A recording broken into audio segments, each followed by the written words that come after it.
Happy Friday, everyone.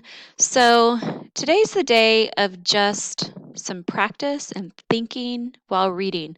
So, you're going to choose a book today, the book of your choice, and you're going to set the timer that's posted in your Schoology course or any timer and read for 30 minutes.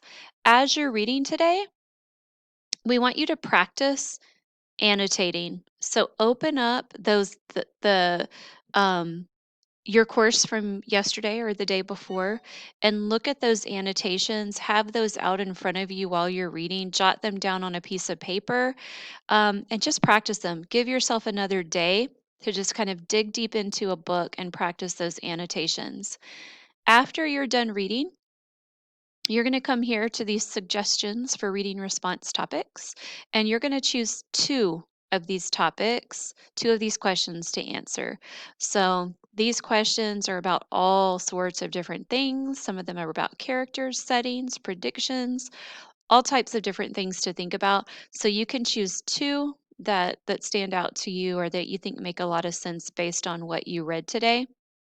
When you answer your questions, please be sure that you're answering using great complete sentences, your best capitalization and punctuation.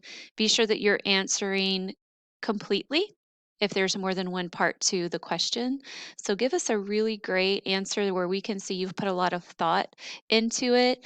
And again, this is just another day for you to really practice those annotations to help see if you can notice on your own how stopping and thinking while you're reading is really going to help you deepen your overall understanding as you read through a text.